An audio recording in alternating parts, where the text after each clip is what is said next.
illegal and illegally illegal. Yes, all these ways you are Yes. having your wealth or not having your wealth, and you're just worried about protecting it. So, and also trust. One of the ways that people experience about wealth when they are as a child, if they see mistrust around wealth, that is even when we're discussing about the divorce rate, that is not even there as a concept among Hindu stable families, but unfortunately the divorce rate is there, damaging many countries, and it is actually one of the core problems that many countries have to see when they're looking back in their civilization. What is the growth of their divorce concept? Where it started? How come it moved on? And this is part of themselves building their history.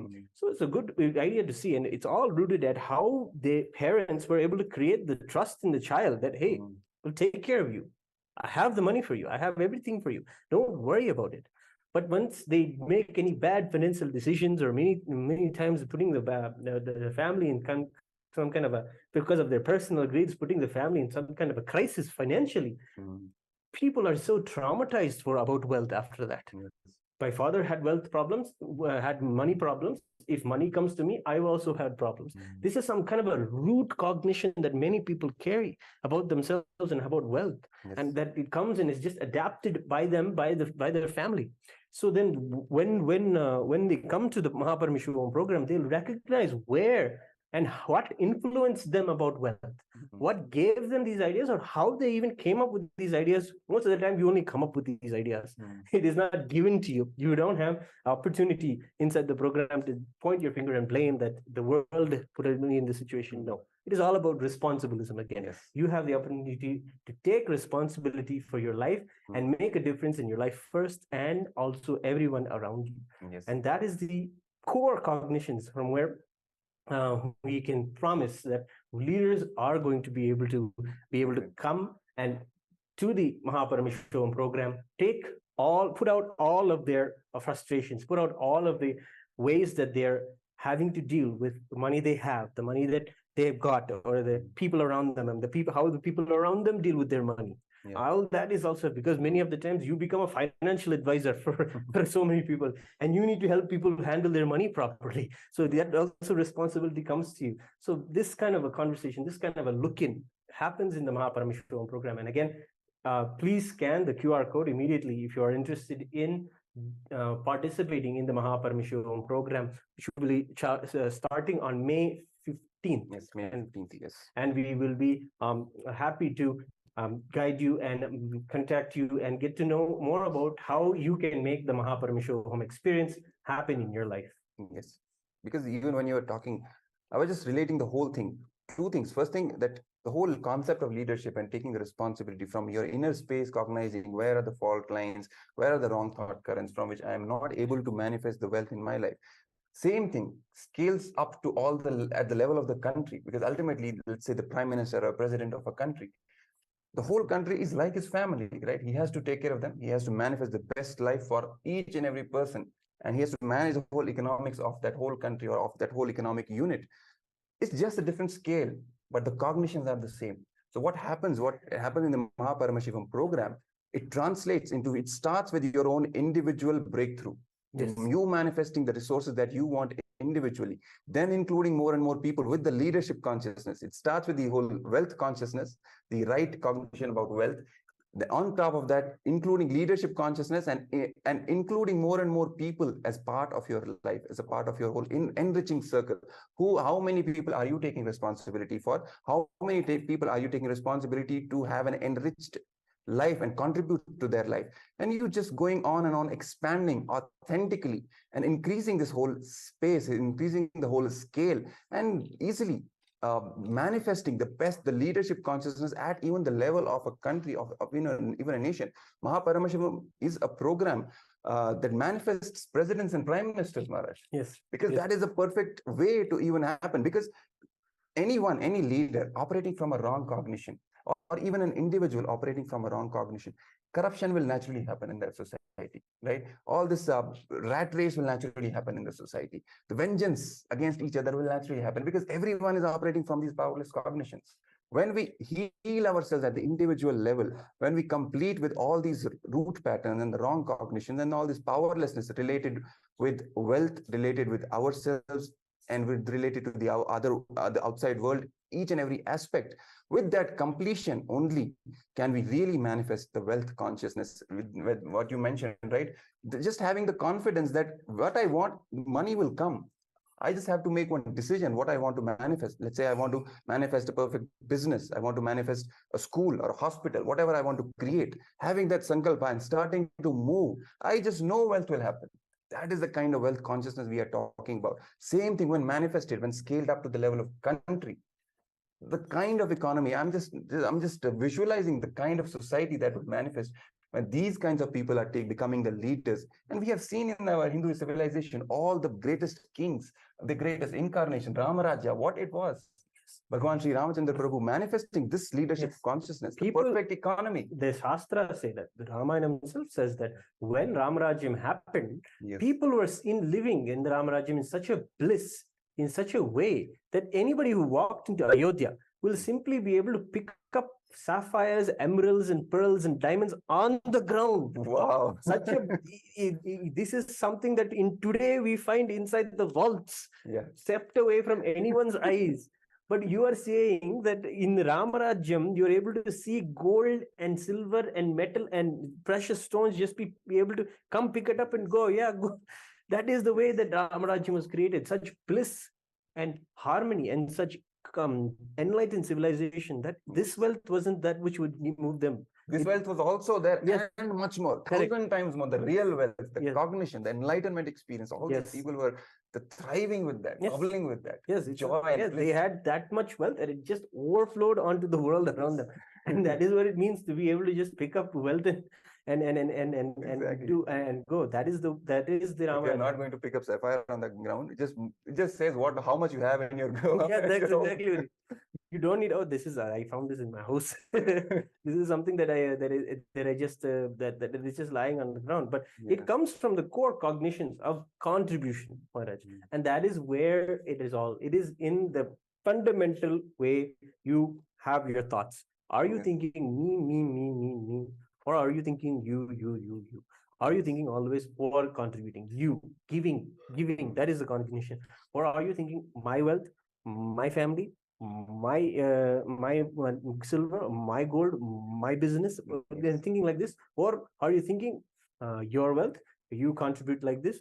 This part, you are part of my family. You do this. You take care of this. You manifest this. You do this, and you're continuously following up. You're continuously doing the work. You're continuously involved and engaging. That is the way. That is the Hindu way, and this is even in Shastra. I'm sorry, I just want because this is so important. This whole prosperity, the glamour and the grandeur of the Hindu civilization. Not one act of violence. Yes, there is no act of violence involved in creation of the wealth. But what we see around us now.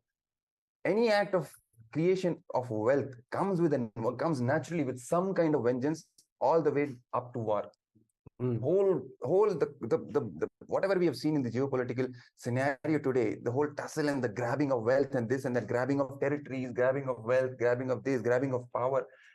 This whole thing is stooped. It's deep. At the core level, it's all violence. That's all it is. Whatever wealth has been even created is out of violence. What all started during colonization? Only violence, grabbing of wealth, right? Whole thing continues even today. That is the model which we are fundamentally living in. Hindu civilization is completely different. It is based on non-violence. That is a core principle. Ahimsa paramo dharma. Non-violence is the ultimate dharma. The first principle of existence for Hindus is non-violence. From that non-violence, being in the space of completion, contributing. There's all these things, that beautiful things that you have shared from Ramaraja. What is Ramaraja? Ultimately, non-violent, contributing, and enlightened Hindu civilization is Ramaraja. And that is exactly what the Supreme Pontiff of Hinduism is reviving. By the creation of Kailasa, the first Hindu nation on the planet Earth, and for each and every individual, giving them the superconscious breakthrough to manifest these best aspects in their own lives, and even to enrich others to manifest the superconscious breakthrough, completion, all these things, peace, inner peace, joy, prosperity, perfect health, and enlightenment itself, which is the ultimate yearning for each and every soul. All the best things at an individual level, he is giving in the Mahaparamashivaham Global Summit, the Hindu Global Summit that is going to start the next season from the 15th of May. So if you want to be a part of it and enrich yourself and make others also enriched with this greatest gift that the incarnation, the living manifestation of Paramashiva, the Supreme Pontiff of Hinduism, Bhagavan Nityananda Paramashivam, is gifting to the entire world. Please, please, please sign up today for Mahaparamashivaham. The QR code is projected at the bottom of your screen. So don't miss not even a single moment, and scan the QR code, fill the intention form, and be a part of this great happening, great experience of Mahaparamashivaham, inviting incarnation of Paramashiva himself, because he is knocking at your door. You just have to say one yes to him, that's all. And this scanning of QR code is your yes to him. So please scan the QR code and join Mahaparamashivaham program. Yes, Maharaj, you want to add something? Yeah, there is so much to talk about. I just wanted to talk about just the whole concept is there in our Shastras. The whole Bhagavad Gita is literally telling, Bhagavan Krishna again and again tells us, and if you read the Bhagavad Gita, decoded, the Supreme Pontiff of Hinduism has amazingly given the whole, from the state of Bhagavan Sri Krishna, he has given the solutions to the world and told, and that scripture itself holds so much of resonance inside the Hindu community even today.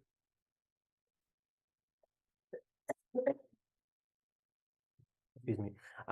So the third chapter, the Karma Yoga, tells that Devan Bhavantyena Te Deva Bhavantyantuvaha, means that when you do the selfless sacrifice, do the continuous contribution, then the Devas themselves will nourish you. Wow.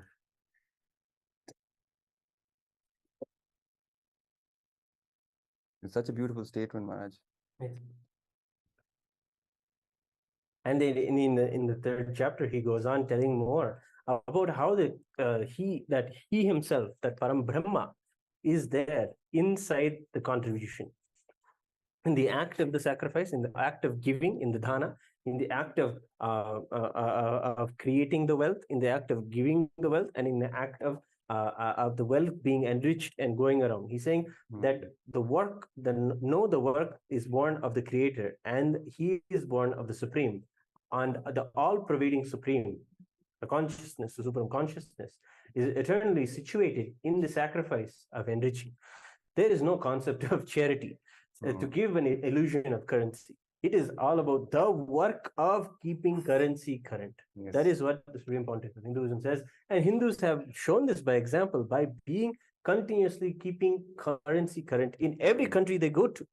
It's a contribution by them to keep the value of that money, the value of money in that country alive, going and keep on going. That's what we see. The statistics themselves reveal this truth. The highest income is observed in the Hindu community itself, in the United States as well. I think $120,000 a year. That is the $120,000 a year. The highest income group is basically among all the ethnic communities is Hindus. Highest educated again is Hindus.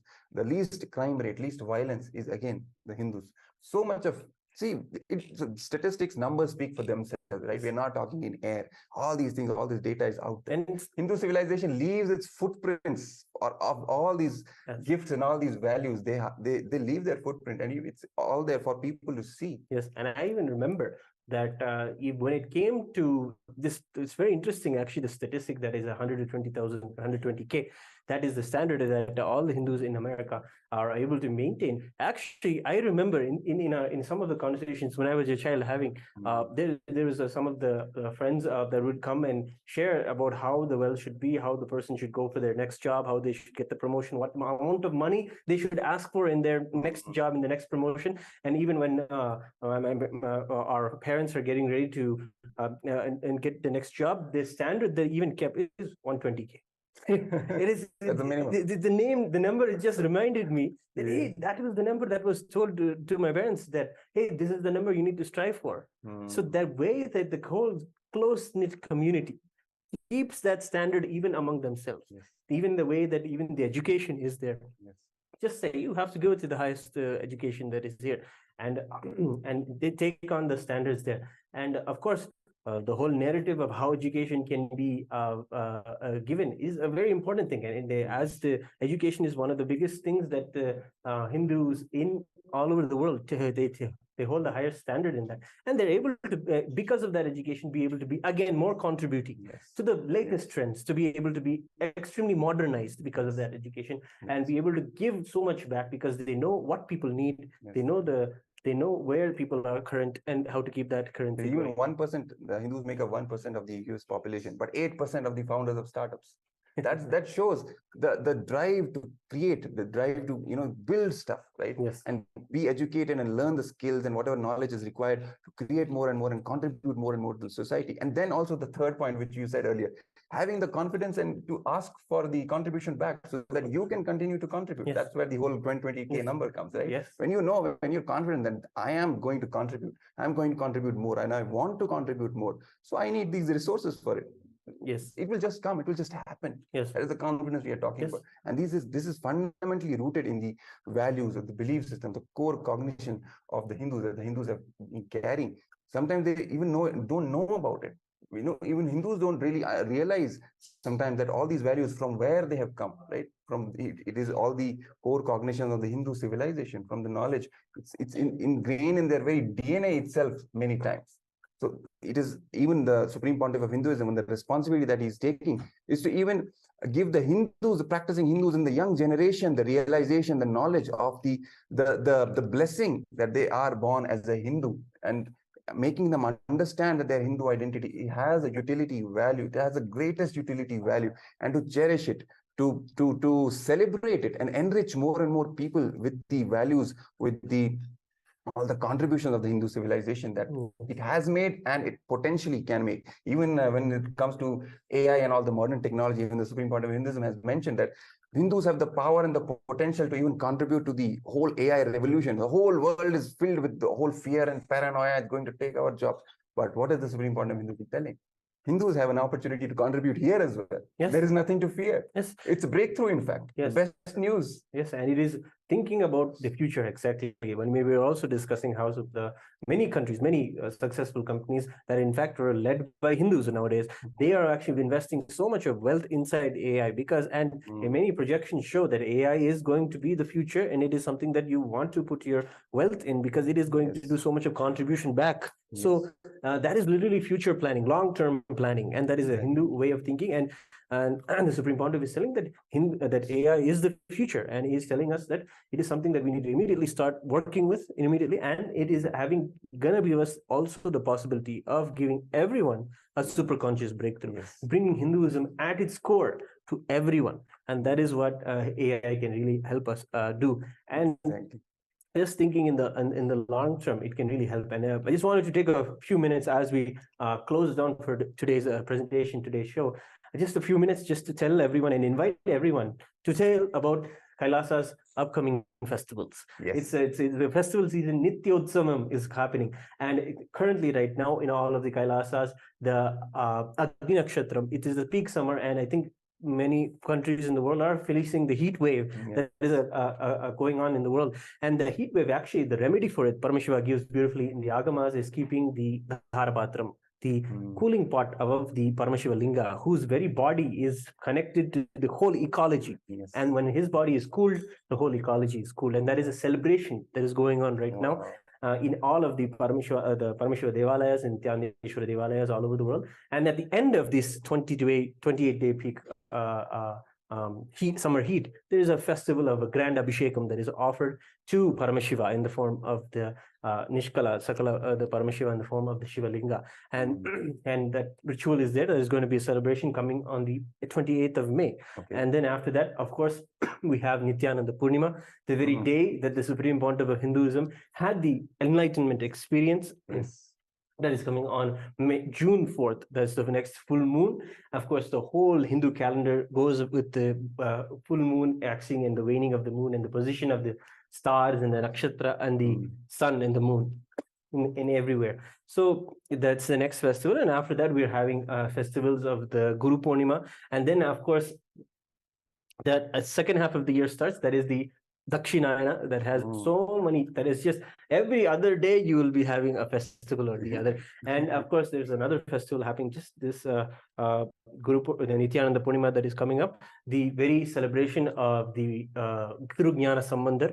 He's one of our founding the people who founded the whole, revived the whole tradition after Meenakshi Sundareshwara. Thirugnana Sambandar revived the whole Hindu tradition and gave it a beautiful next level breakthrough. He's literally the manifestation of Paramashiva. So celebrating Thirugnana Sambandar, the one who established the who revived the Kailasona, the Shyamala Pita. And that's the celebration happening around the next full moon. And even at that time, it is the time when the Supreme Pontiff of Hinduism at the age of 16 was given the Yogabhattabhishekam.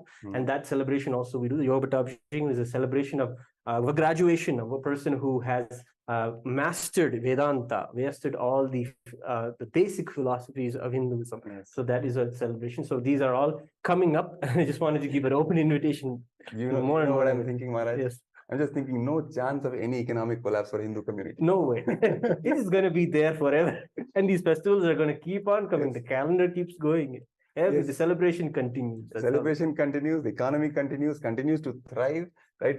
Expand more and more. That is the whole fundamental of Hindu economy, and let alone mentioning the spiritual benefits, the ultimate, what the benefits that we get from attending and witnessing these rituals, right? The kind of breakthrough that we experience in our personal life.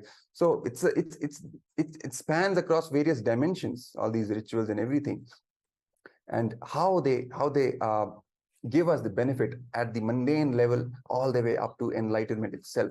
That is the significance of the Hindu rituals. And thank you so much, Maharaj, for sharing the upcoming festival that we have, that people have an opportunity to enrich themselves with. Yes. Right. And also we would take one more opportunity. If you want to experience this personal breakthrough in your own life and even make others also manifest this breakthrough, please scan the QR code for Mahaparamashivam program and sign up. Fill the Mahaparamashivam program, the QR code which is being projected at the bottom of your screen, and sign up for the Mahaparamashivam, which is going to start on May 15th. And just be a part of this celebration. It's a new life, a new awakening, a new beginning that is waiting for you. Yes, Maharaj. So, we can continue tomorrow. We invite you again tomorrow at every day 7 p.m. We will be having this discussion, and tomorrow join us again for all the latest topics about the current events. And even let us know what if any topics you want us to discuss, whatever you see around, what you want us to bring the cognition of the Supreme Pontiff of Hinduism, how he looks at the whole situation, what all the solutions that he would provide, because ultimately we are talking from his perspective, what he said. It is all his words, right? Correct. His cognition. And he is reviving Hinduism. We want to know how Hinduism is giving answers to anything in the world, any problem you're facing in the world. What does Hinduism talk about? Marriage. What does Hinduism talk about? Relationships. What does Hinduism talk about? Gaining wealth, as we are discussing today. All of these are the whole part of the revival of Hinduism. That is a big part of how the Supreme Pontiff is leading all of us through Kailas. Yes, exactly. So we would invite you to share your opinions, your ideas, your questions, anything from your side. We would love to respond. We would love to get your feedback and improve on whatever your feedback is. And please share your opinions in the comments section. Don't forget. And also don't forget to press the bell icon as well if you want to continue to receive the notification, and like and share with as many people as possible, so that this message of the Supreme Pontiff of Hinduism can reach to as many people as possible. So with this, we are now moving to the next segment, right? The most awaited segment of the Nityananda Satsang, the direct revelation from the Supreme Pontiff of Hinduism, Bhagavan Nityananda Paramashivam, having his darshan and listening to him and witnessing the ultimate space of Paramadvaita, and experiencing, benefiting from all the gifts that he shares with us from Mahakailasa. So let's prepare ourselves to receive the Supreme Pontiff of Hinduism. Keep your head, neck, and spine in the straight line, with the body completely relaxed, unclutched from all the thoughts, all the mental processes, with a deep space of restful awareness, devotion, and gratitude in your Anandagandha, which is the space between your navel center and the heart center. Visualize Paramashiva in the bright golden light with 25 heads, 50 hands, and 75 eyes in your third eye. And chant the Mahavakya, Om Nityananda Paramashivoham, in your inner space, reverberating in your entire body, your entire being. So let's chant the Mahavakya and get ready to receive the Supreme Pontiff of Hinduism, Bhagavan Nityananda Paramashiva. Om Nityananda Paramashivoham. Om Nityananda Paramashivoham. Om Nityananda Paramashivoham.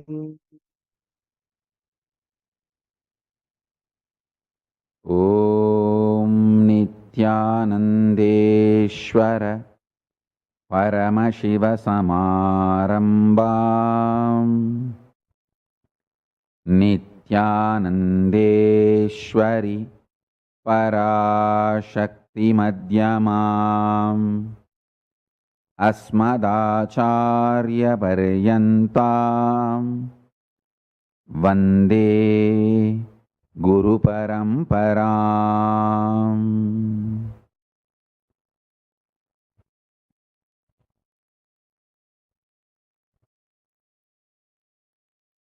I welcome you all with my love and respect.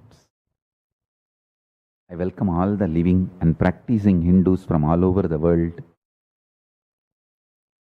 I welcome all the Sarvanyapita Kartas, Yajamans, Manifestors, Sarvaparityagis, Shrimahans, Mahans, Kotari, Tanidar, visitors, viewers, Kayakalpa Yoga participants, Kailasas, ministers, ambassadors, diplomats, consulate generals, and citizens and supporters. Paramashiva Ganas, Paramashivoham, Season 10 participants. I welcome all of you with my love and respects. First, let's worship Ganapati on this Ganesha Chaturthi Brahmotsavam, then enter into the satsang. Nityanandam, on the auspicious 6th day of the Ganesha Chaturthi Brahmotsavam, today, Sri Mahaganapati Ananda Ganesha is gracing in Sarvalankara with 8 hands and 8 ayudhas seated upon the Swarna Gajavahanam, having done the Gajamukhasura Vadha on this auspicious day of 6th day of Ganesha Chaturthi Brahmotsavam.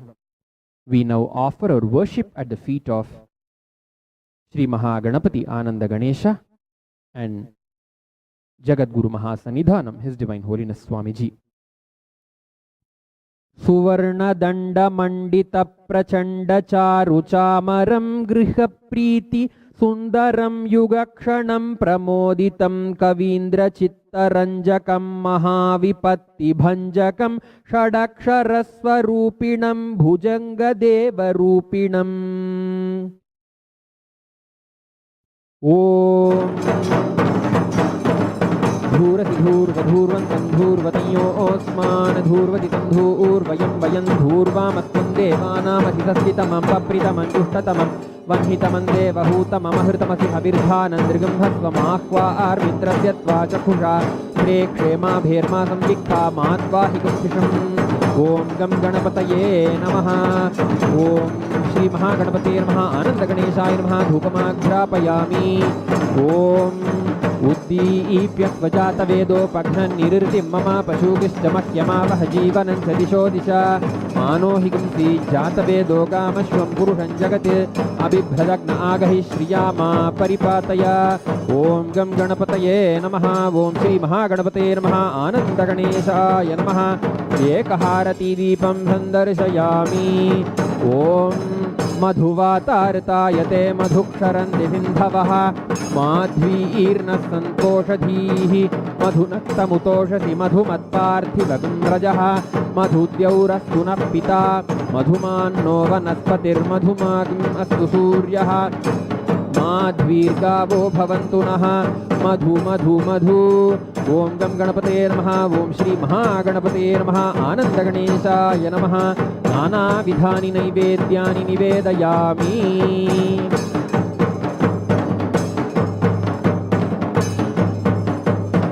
ॐ सर्वस्याप्त्यै सर्वस्य जित्यै सर्वमेव तेनाप्नोति सर्वं जयति ॐ एकदन्ताय विद्महे वक्रतुण्डाय धीमहि तन्नो दन्तिः प्रचोदयात् ॐ तत्पुरुषाय विद्महे वक्रतुण्डाय धीमहि तन्नो दन्तिः प्रचोदयात् ॐ गं गणपतये नमः ॐ श्री महागणपते नमः आनन्दगणेशाय नमः सर्वदेवदेवी स्वरूपाय भगवते श्री नित्यानंद परमशिवाय नमः सर्वोपचार पूजार्थे सर्वापराधक्षमापनार्थे समस्तमङ्गलप्राप्त्यर्थे आनन्दकर्पूरनीराजनं सन्दर्शयामि गजाननं भूतगणाधिसेवितं कपित्थजम्बूफलसारभक्षितम् उमासुतं शोकविनाशकारणं Namami विघ्नेश्वरपादपङ्कजम्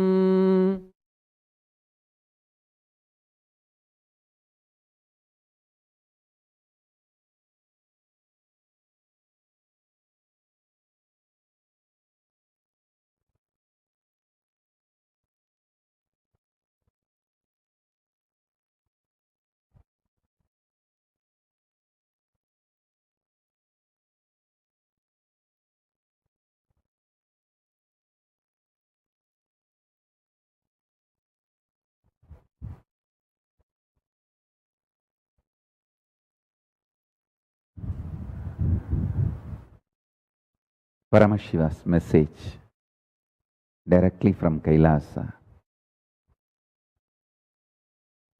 Jivan Mukti, living enlightenment, is establishing your confidence and declaring your conscious integrity and manifesting your conscious intention, Satya Sankalpa, on cosmic principles. I'll repeat. Living enlightenment, Jivan Mukti, is establishing your confidence, declaring your conscious integrity, manifesting your conscious will, Satya Sankalpa,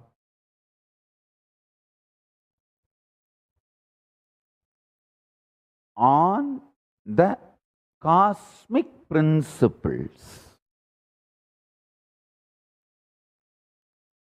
I wanted to bring this one truth to all your attention. In Hindu tradition, knowledge is sacred. We never try to suppress, oppress, dampen the authority of the knowledge using the concept of sacred.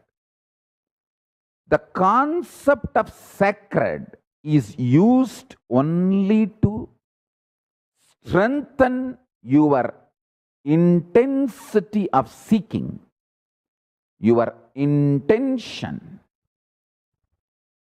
to gain more and more knowledge. Atato Brahma Jignasat. Let us inquire into the ultimate reality existence. Knowledge is sacred. Vidya is divya.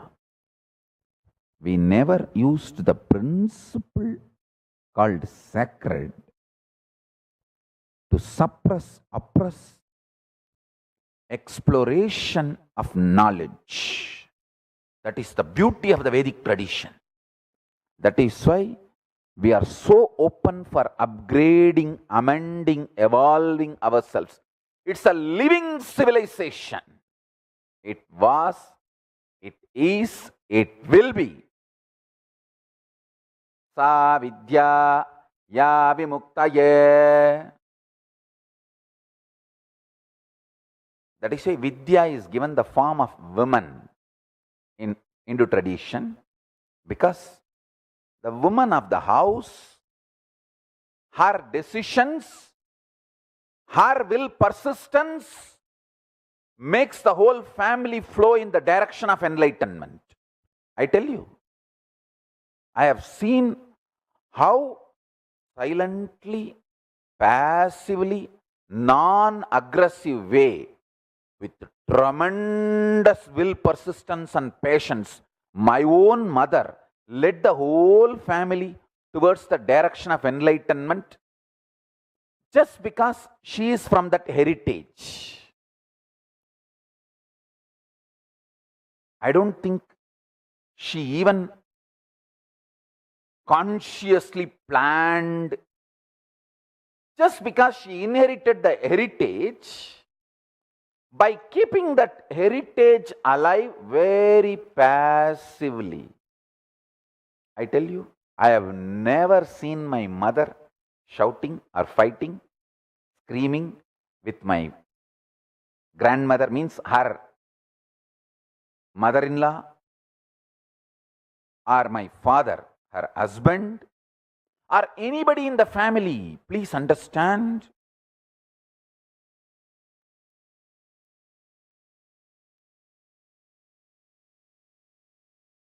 I won't say she did not have difficulties of middle class or lower middle class Hindu family in Indian village. She had all the difficulty, but she always kept the whole thing together, drove the whole thing in the direction of Jivan Mukti, just because this is what she learned from the elders, the ecosystems inspiration. See, till you are 25, ecosystem will inspire you. After you cross 25, you should become the strength for the ecosystem. That is the life. You can't go on expect that ecosystem should treat you cutely and that should support you and be a strength for you. No. Initially, it's okay. First 25 years. And in the modern day, I'll tell you, you are far more mentally, psychologically, informatively matured than Hindu village kid. So you don't need 25 years. I think by the time you are 18, or I'll say even the modern day 16, you claim so much of freedom and power and authority due to the society structure, but you don't take the responsibility. I want to tell you, all Hindu kids claiming too much of freedom and throwing tantrum without taking the responsibility, you are destroying Hinduism and living enlightenment tradition.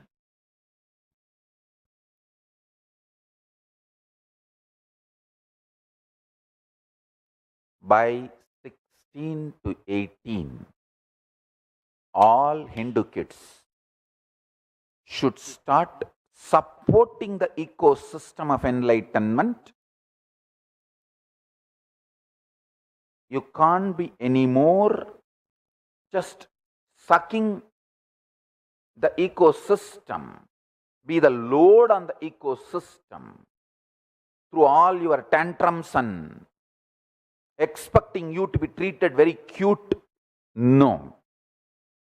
The moment you cross 18, you should become ferocious with yourself and learn to be the support for the ecosystem.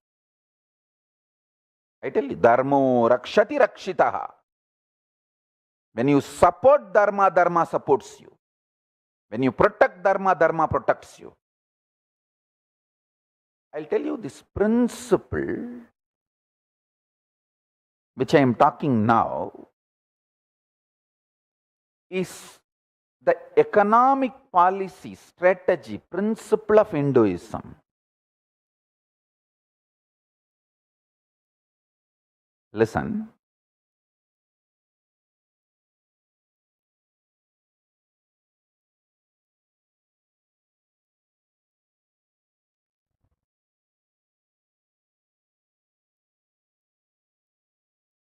The Hindu society, civilization, is focused on Jivan Mukti, enlightenment, moksha. Whether it follows the Shaiva tradition, Ganapatya tradition, or Sakta tradition, or Saura tradition, or Gaumara tradition, or Guru worship, Sampradayas,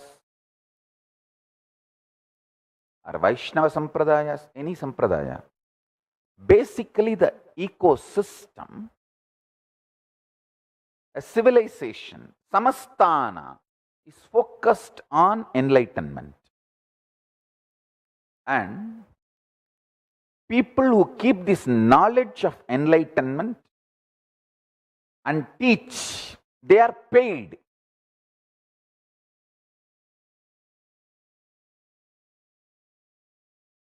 Sponsored, multi-level, paid regularly and sponsored for specific events and supported through grants and donations.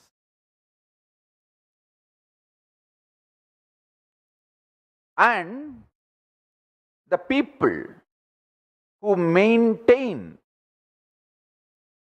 the social integrity by providing protection from the external destructive forces, invading forces, or internally revolting forces. Kshatriyas, they are paid and given awards and rewards. Listen, step by step I am explaining. The knowledge keepers who keep the integrity and efficacy of the knowledge, Brahmanas, who give protection from external invasions and internal revolts and keep the living enlightenment, Jivan Mukti lifestyle. Kshatriyas, those people are given, they are paid and given rewards and awards when they demonstrate the valor, protecting the dharma. And same next, Vaishyas, they are supported, encouraged, given protection, supported with the knowledge, encouraged with the infrastructure and market.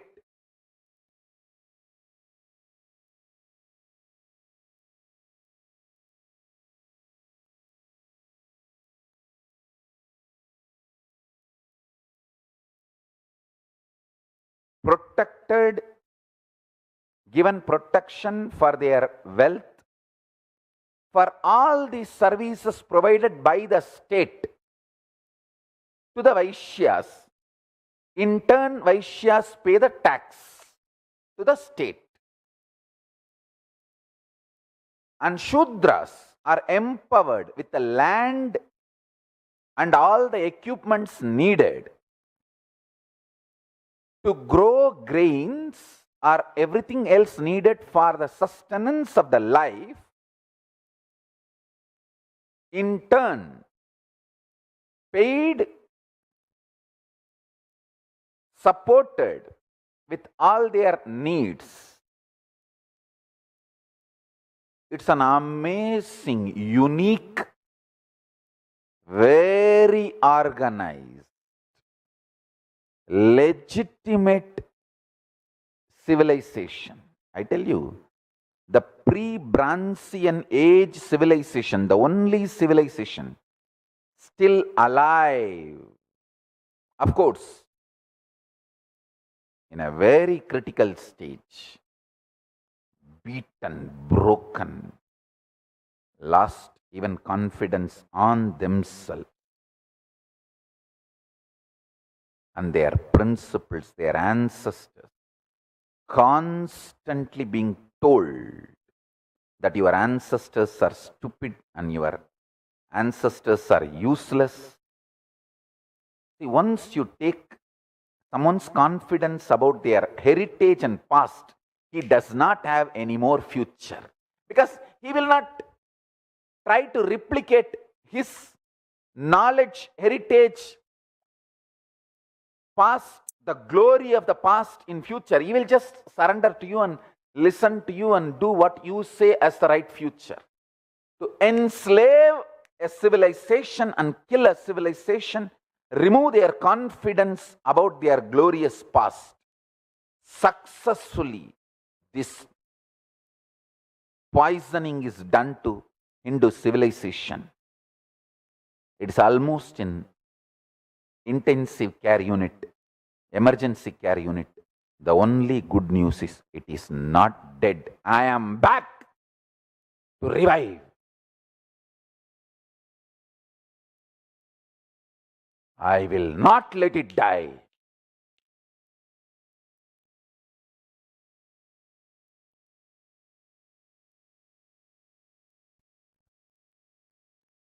Chaturvarnyam maya srishtam gunakarma vibasaha tasya kartaram abhimam vidyakartaram avyayam. The four categories of Varna were created by me according to the people's qualities and activities.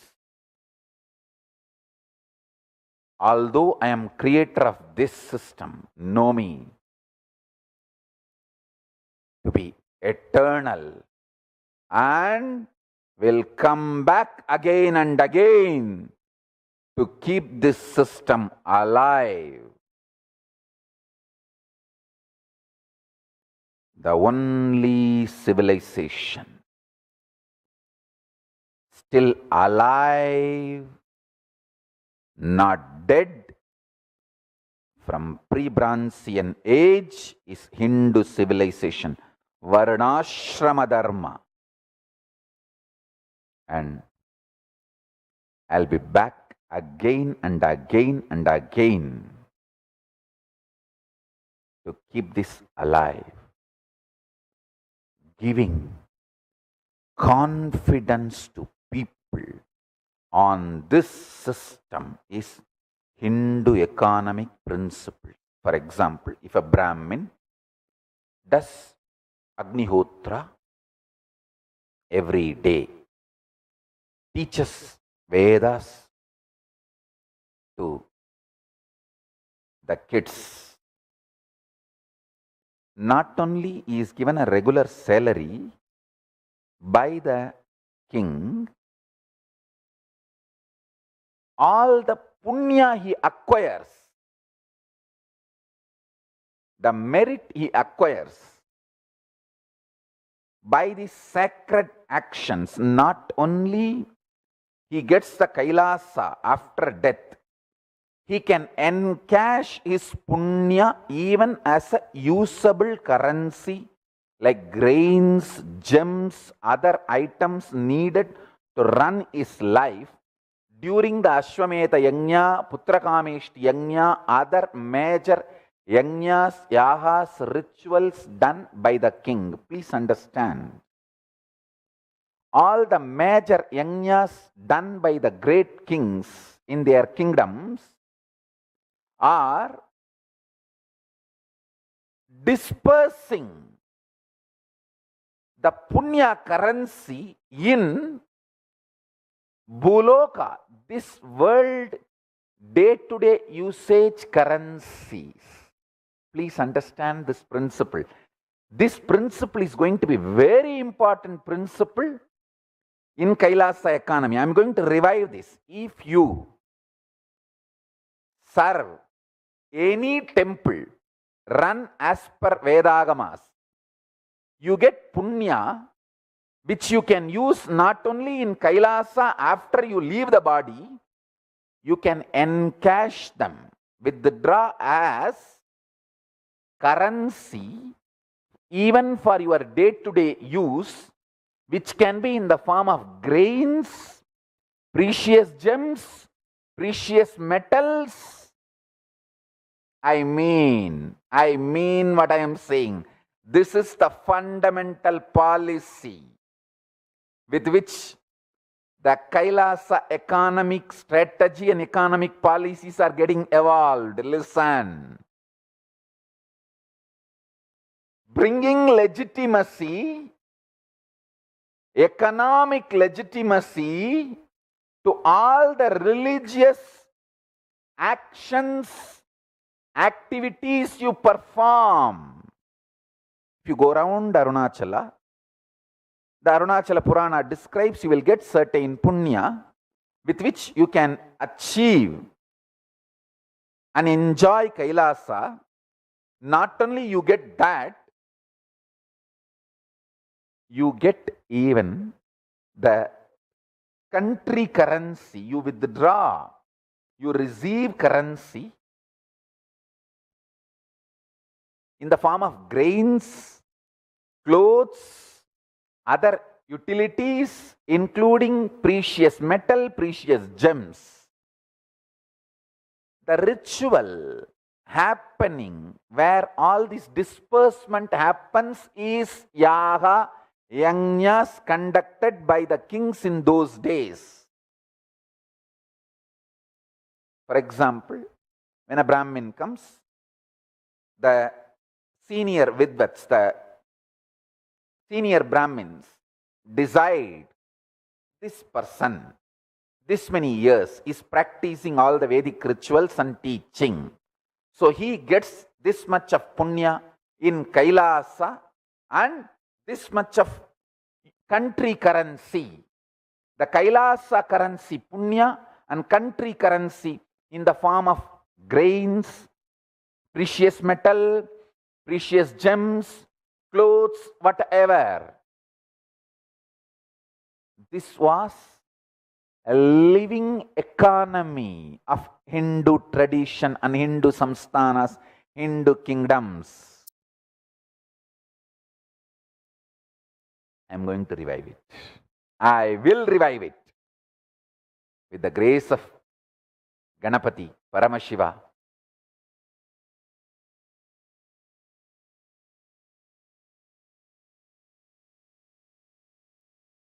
All the gods and goddesses of Kailasa with their blessings.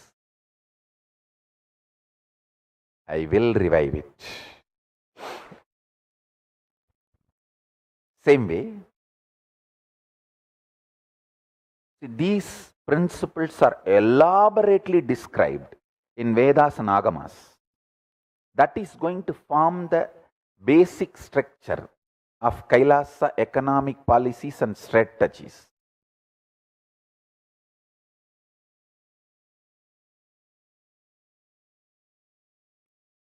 Everyone is supported so beautifully, nobody feels insecure to manipulate or exploit the economy. That is the most beautiful structure of Hindu economy.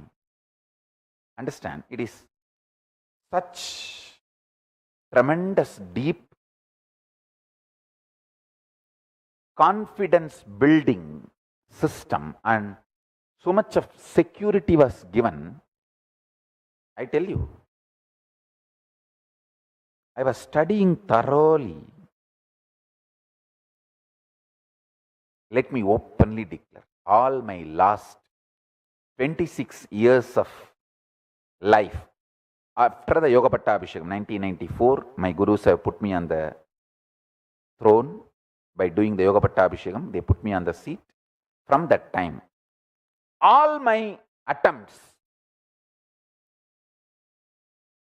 whatever I tried to do in Ramakrishna Mission as volunteer, brahmachari, sannyasi, I was volunteer, brahmachari.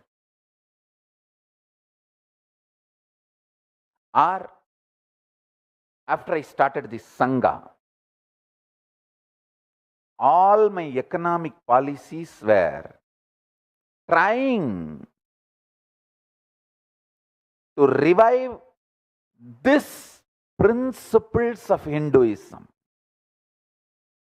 How we can give confidence to people on living enlightenment system, and how that can become not only the cosmic currency, even country currency.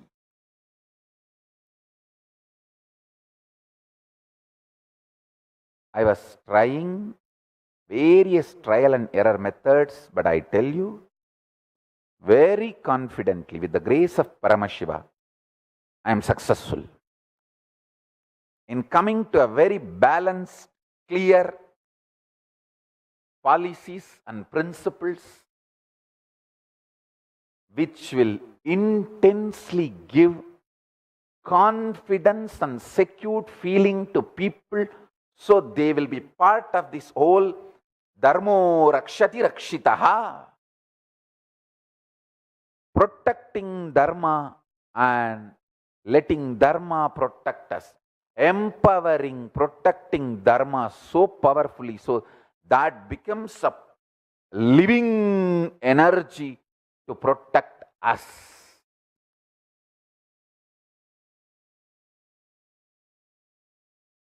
I received this knowledge of Hindu economic policies and principles directly from the blessings of my Guru, Arunagiri Yogeshwara, directly from him, and then learnt the history, how it used to be a living reality from 230th Guru Maha Sannidhanam of Tondemandala Adinam, Sri Jnanapragasa Desika Paramacharya Swamigal. I wanted to put this on record. Forever he should be remembered as reviver of Hindu economic policies and principles. He taught me, he used to teach me how those days the samsthanas received tax and how they distributed salaries, gifts, awards, rewards.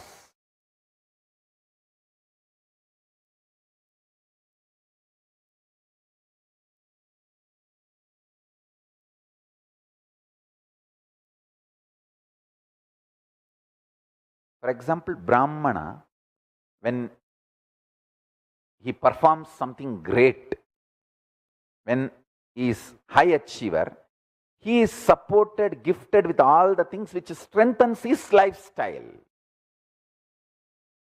Same way, for example, a Kshatriya, when he performs something great and when he becomes high achiever, he is gifted with some things which strengthens his valor and his lifestyle and what is expected from him. For a successful society,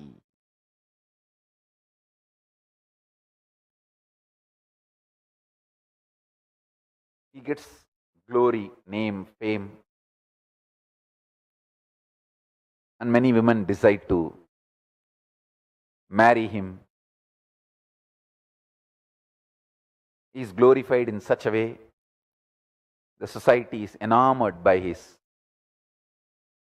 glory and valor. Same way Vaishya, when he becomes a great, successful high achiever, the kind of the glorification done to him is different. The glorification done to him supports him in his profession to achieve more success.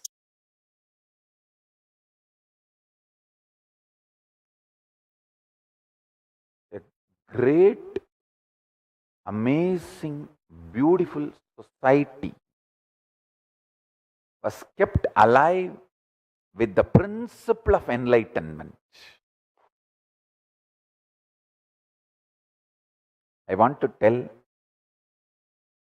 and thank all the people who contributing to this Kailasa by giving your time or treasure or talent. You are doing something absolutely good to yourself and to the world by supporting this huge cause. Understand? It is with extreme integrity, sincerity, a great possibility for human society is tested, tried, actually succeeded, and getting revived.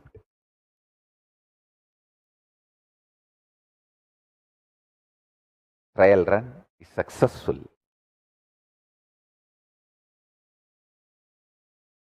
I am not reformer, I am reviver.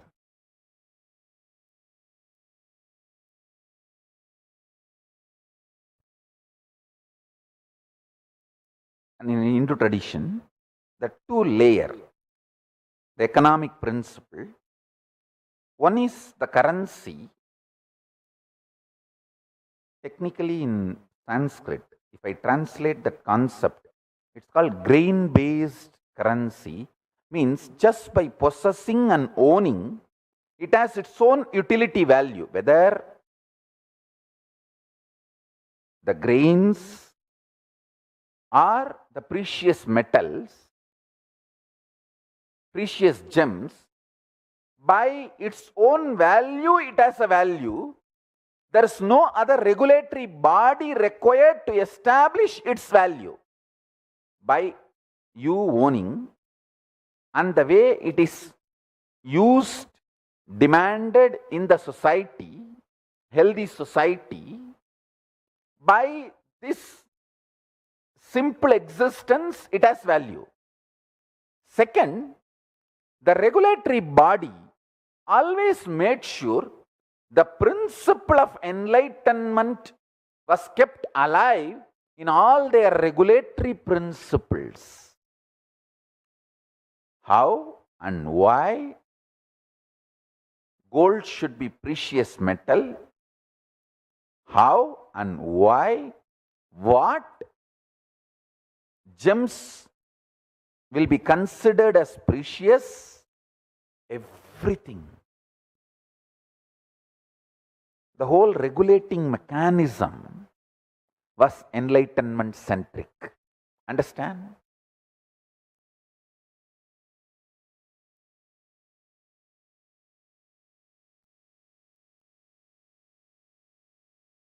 Rajaraja, for example, builds a huge temples. All of you need to know, it's not that he built only Tanjore temple. Please understand. He built large number of temples.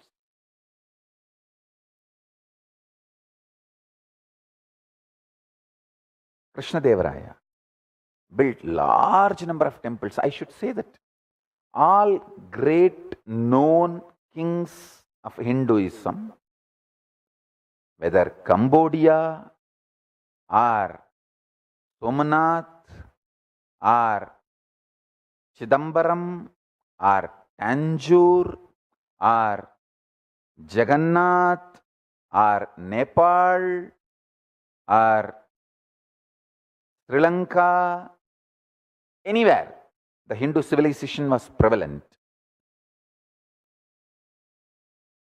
it was all temple-centric, temple-based, because that was the source of our knowledge, our economy, principles, systems and strategies. Temple building and sustenance was one of the most beautiful method to keep the economy current. Currency has value only as long as the current is kept alive. So the current is kept alive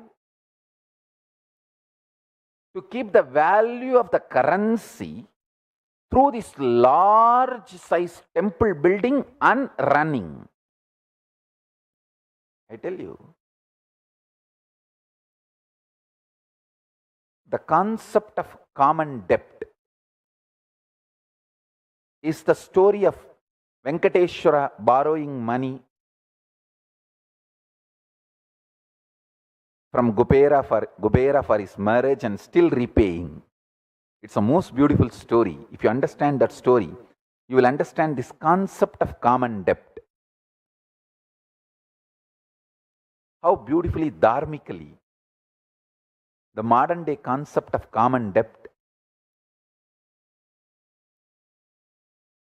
is expressed in the story of Venkateshwara borrowing money from Kubera for his marriage and still repaying the loan.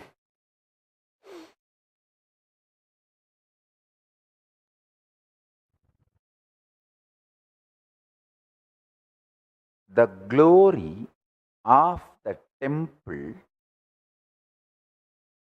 of the capital of Hindu kingdoms, was actually the way they attracted the citizens from all over the world and the way they kept their citizens motivated, inspired, integrated to the kingdom. Amazing spiritual enlightenment-based nationalism, enlightenment-based patriotism, enlightenment-based economy. The enlightenment-based nationalism and enlightenment-based patriotism, enlightenment-based economy, enlightenment-based integrity, understand, even when you have a mood swings, confusions about your individual lifestyle and your individual balance sheet is not giving you confidence about life, but your understanding about the common goal, the concept of civilization, if that is alive, you will not become a traitor. You will continue to be integrated and raise, and you will realize and fit yourself, discovering yourself and how you fit yourself into the society, both. Understand? The every word I am uttering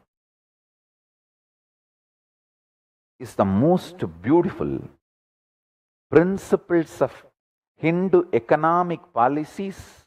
See, these are the principles on which Hindu education happened and Hindu policy making happened. Hindu politics is run. Hindu administration is done. Hindu judiciary functioned. Hindu economic principles, strategies were evolved and kept alive. Hindu currency was kept current. The current of the Hindu currency was kept alive through this mechanism. This mechanism used to be stirring to keep the Hindu currency current. How in the modern day the governments do. Like, for example, this post-corona, how every government is trying to revive their economy through various plans, projects, policies, grants. So every year, the Hindu kingdoms used to conduct the rituals, festivals to trigger the economy, to revive the economy, to keep the currency current.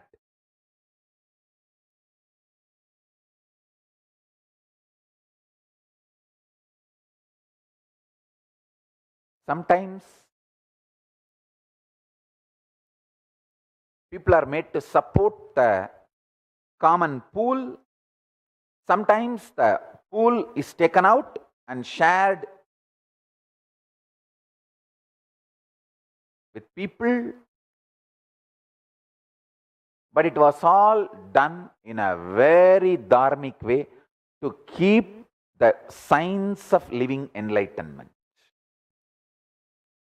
Whether you are taxed or given grants, everything was based on enlightenment, Jivan Mukti, moksha based artha,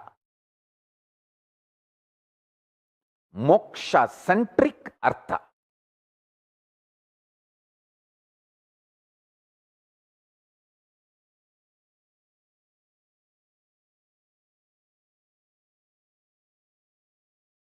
Moksha is kept as the first priority in artha or dharma or kama.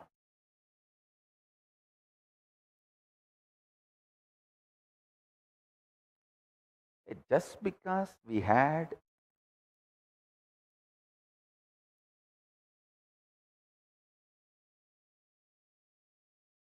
few failures in few wars and lost the land due to traitors does not mean our civilization principles are wrong. If you think just because we lost few wars and land due to traitors, the principles are wrong, you are a fool. Like how some of the fools are still believing, just if you are involved in voting alone during the election period once in 5 years, you can maintain Hindu civilization. No. A constant involvement and activism is required to keep the Hindu civilization alive and to revive the Hindu civilization. Unfortunately, even modern day Hindus strongly believe if you make the right decision on the voting day and vote, then it is all done. No. It is wrong. Everyday activism, involvement into the society is required to revive Hindu civilization and Hindu principles. I don't know when Hindus are going to wake up to this truth, but I will keep these truths alive at least in one corner of the world in the form of Kailasa. Kailasa is seed bank of Hinduism. Just like how Manu built a ship and kept all the best seeds alive to revive post-deluge, post-pralaya. Same way, I am building Kailasa and keeping all the seeds, the best things of Hinduism alive to revive the post-pralaya. Sambhavami yuke yuke. I will come again and do this work. I have come for this work and I will perform it. I will achieve it. To tell you honestly, I have done it.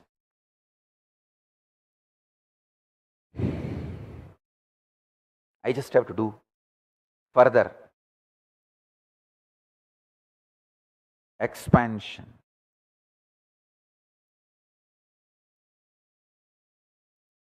From year 1 AD to year 1700, Bharat contributed to about 30% of the known world's GDP. For 1700 years, the recorded history, I am talking only from recorded history. If you go prehistory, India only, Bharat only had GDP.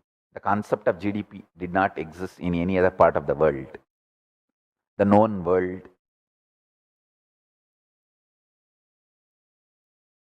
The known organized civilization was Hindu civilization, most ancient and most continuous.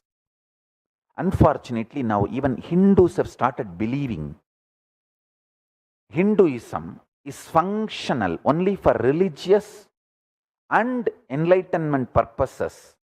It is dysfunctional for politics or economic or social system or judiciary.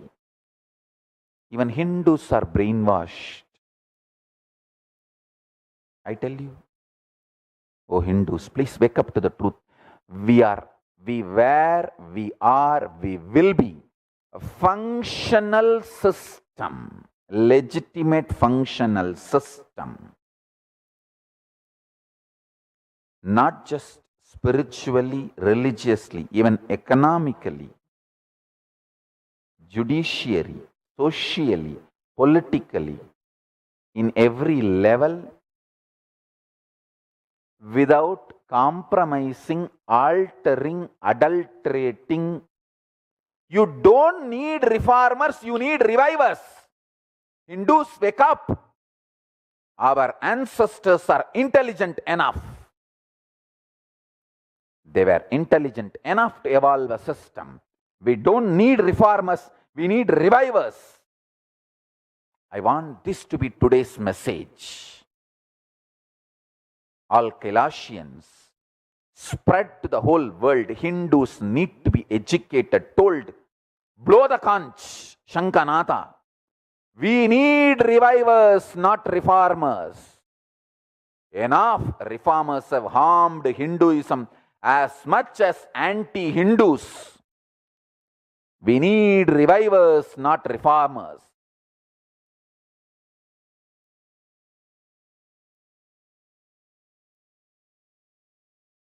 We need revivers, not reformers. We need revivers, not reformers. Reformers are as dangerous and as destructive, as negative to Hinduism as anti-Hindu elements, anti-Hindus, invaders. Reformers were just disguised invaders.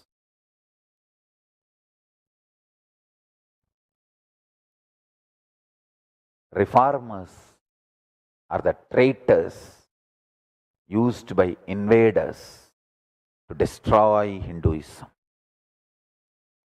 So Hinduism needs revivers, not reformers. We are strong enough, powerful enough principally. The principles, Principal, principles,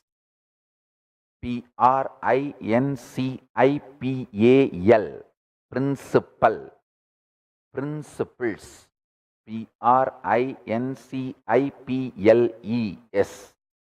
the principles of Hinduism only need to be revived, does not need to be reformed.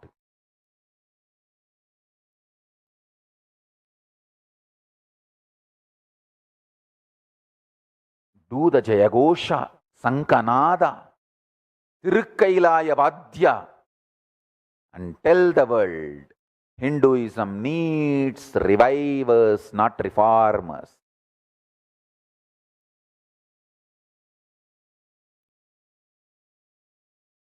The concept of dravya,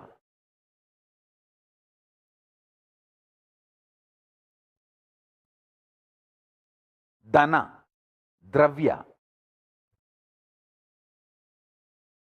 in Hinduism is clearly defined in Amarakosha. For Brahmanas, what is dana? Wealth. For Vaishyas, what is dana? Wealth. For Kshatriyas, what is dana? Wealth. For Shudras, what is dana? Wealth. Amarakosha's original verse. Dravyam viddam swapadeyam riktam ruktam danam vasuhu hiranyam dravinam dyumnam artaraihi vipava abhi. These are the definitions, forms the fundamental economic principles of Kailasa.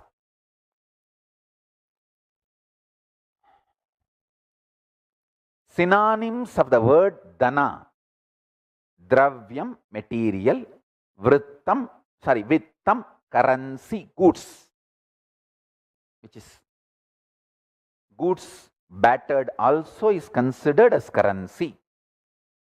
As I said, the Hindu economy was grain-based. By its own weight and possession, it is valuable. It does not need any central regulatory body to declare that this paper has this much of value. No. By just the possession of that semi-precious stone or a precious metal or precious stone or the grain, the grain or the precious metal, precious gems, by its possession, it brings value due to its utility and demand in the society. So that is vittam. Swapadeyam, owned, earned property. Riktam, inherited property. When you inherit a property, the intention of your ancestor married to that property, that intention also you inherit. So, all inheritance in Hinduism is a will. So, you have to, as long as you maintain that will, you have right over the property. Understand? Whatever you inherit from the ancestors, you have to maintain their will. If not, you don't own that property anymore. This was the way the civilization was kept alive in Hindu tradition.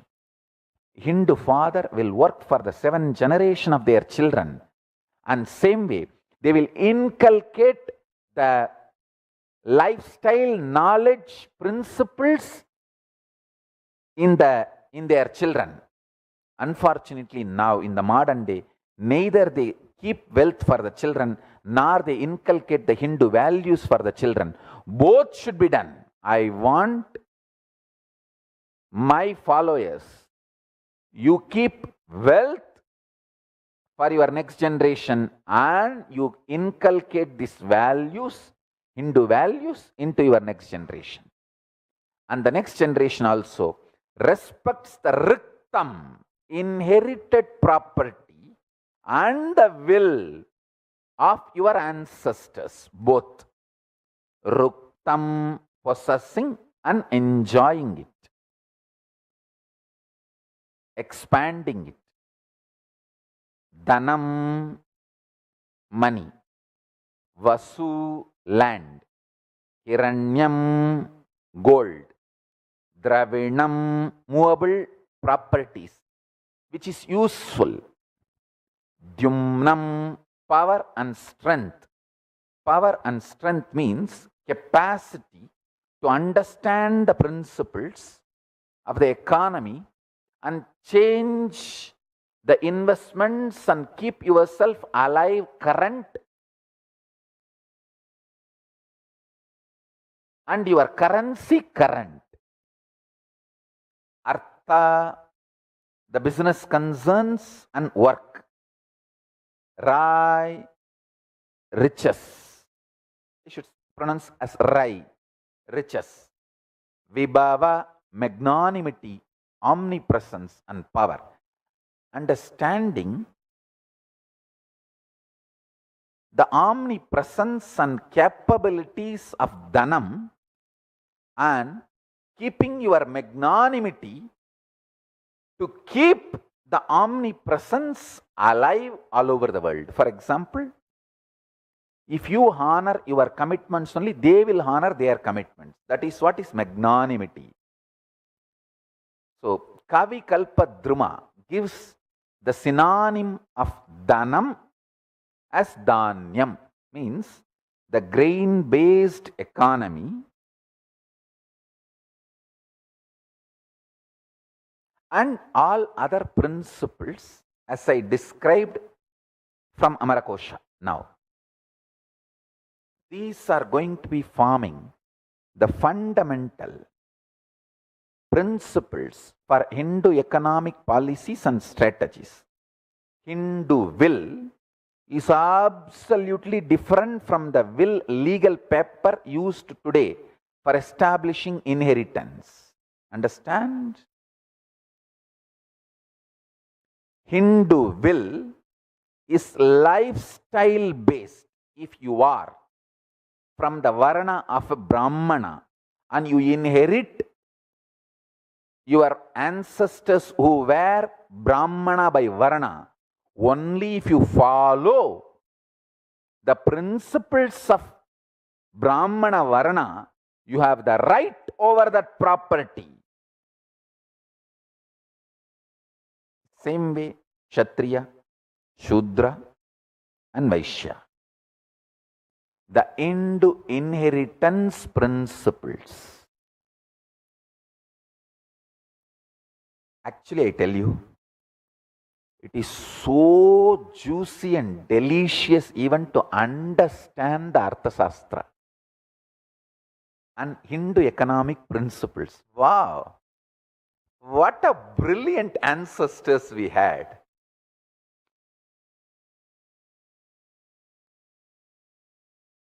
Tadanti bhumi dhanyam utpadayati.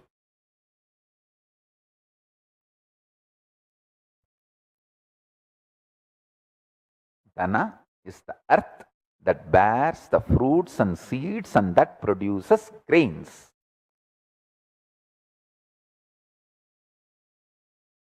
These are definitions of Dhanam Dhanyam in Hindu tradition. Actually, if at all our next generation starts tasting the Hindu knowledge, Hindu economy principles, they will understand this is the most beautiful, delicious, brilliant. They will just fall in love with all these principles and simply the whole Hindu economy principles, everything will be revived. My job is only to make you taste the deliciousness of Hindu economy principles by reviving the Hindu Reserve Bank and Hindu currency. Hindu knowledge is capable enough to revive itself, resurrect itself, re-establish itself, reignite the passion in you and excite you again. And just if I share the knowledge and educate you, that's enough. That's all I am trying to do.